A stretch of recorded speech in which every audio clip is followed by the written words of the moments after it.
مرزهای جنوبی قلمرو ساسانی، بهار سال 342 پس از میلاد مسیح. شاپور دوم ساسانی برای مقابله با غارت‌های تازیان سوار نظام خیش را به سوی مقر آنها به حرکت درآورده است. تازیان در یک هجوم گسترده به مرزهای جنوبی قلمرو ساسانی از غفلت ایرانیان که درگیر نبرد با رومیان بودند بهره جسته و به چند شهر مرزی تاختند و پس از گشودن آنها دست به ویرانی شهرها و کشتار مردمان یازیدند. شاهنشاه ایران از این کار آنها سخت برآشفته بود و بران بود تا از آنها انتقامی سخت بستاند. سوار نظام ایران در صحرا به صورت ستونی بزرگ گسترده بود و به سوی مقر تازیان پیش می رفت. جلوداران سپاه برای ارتش ایران آب فراهم می کردند و از این روی ایرانیان بدون خطر بی‌آبی و تشنگی در صحرا حرکت می کردند.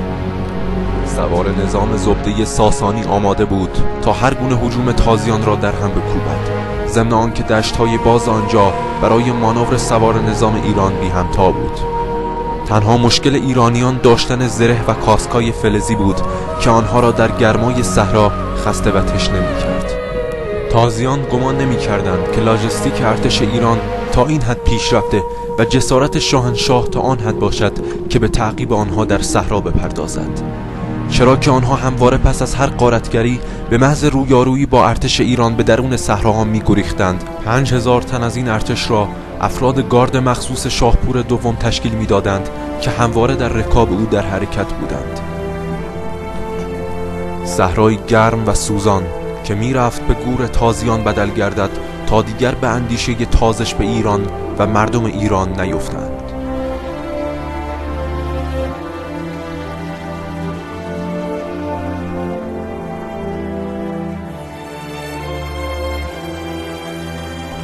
ایرانیان به نخستین مقر تازیان رسیدند، ولی اعراب که از تعقیب شاهنشاه ایران آگاه بودند آن شهر را به حال خود رها کرده و گریختند.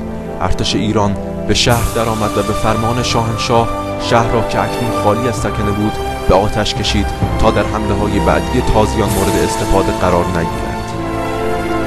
مقر لشکرکشی تازیان میسوخت و به تلی از خاکستر تبدیل می‌گشت.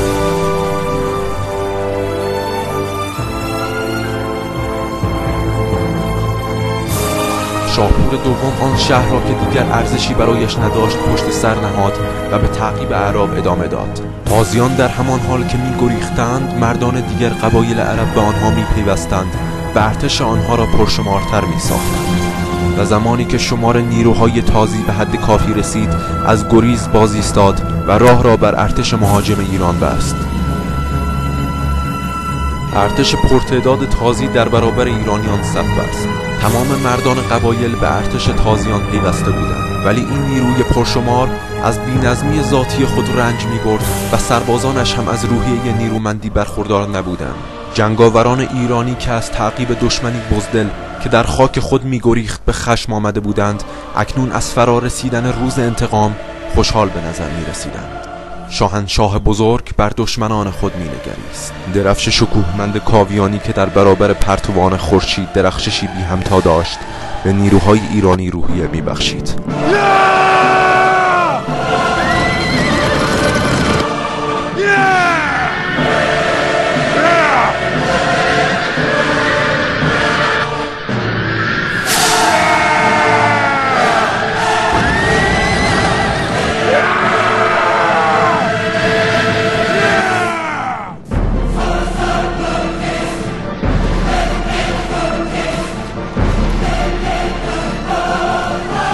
صفوف متراکم تازیان نتوانست در مقابل یورش همه جانبه سواران ایرانی پایداری کند و به سرعت از هم پاشید.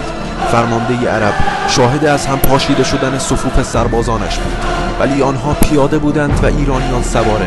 به همین مناسبت فرارشان نه تنها نتیجه نداشت بلکه به کشتار فله‌ای آنها بیشتر دامن می‌زد. ولی آنها دیوانه‌وار از شدت وحشت از مقابل جنگاوران ایرانی می‌گریختند. گارد جاوید شاهنشاه همچنان هجوم می‌برد، می‌کشت و پیش می‌رفت و در قفای خود اجساد تازیان را بر جای می‌نهاد. تازیان به صورتی گسترده شروع به گریختن کردند، ولی بسیاری از آنها گرفتار تیغ سربازان ایرانی شده و به کشتن رفتند.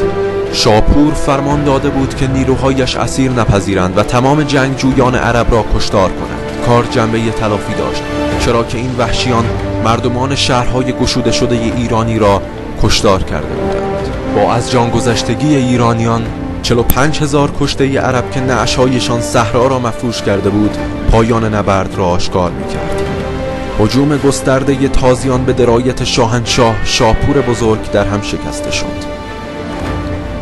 اکنون سپاه پیروزمند ایران بران بود که قبایل تازی را به اسارت بگیرد.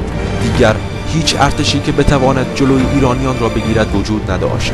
ایرانیان به سرعت به حرکت در آمدند و همچنان با حفظ آرایش جنگی خود به سوی مقر قبایل عرب پیش راندند. شاهنشاه شاپور پیروزمند به ایران باز می‌گشت، در حالی که اسیران بسیاری گرفته بود. 15,000 مرد تازی به اسارت نیروهای ایران در آمدند. ایرانیان از تازیان به سختی انتقام کشیدند.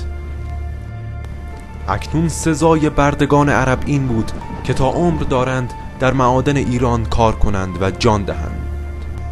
درود بر شاهنشاه شاپور بزرگ که شرف ایرانیان را پاس داشت و این گونه از تازیان انتقام کشید.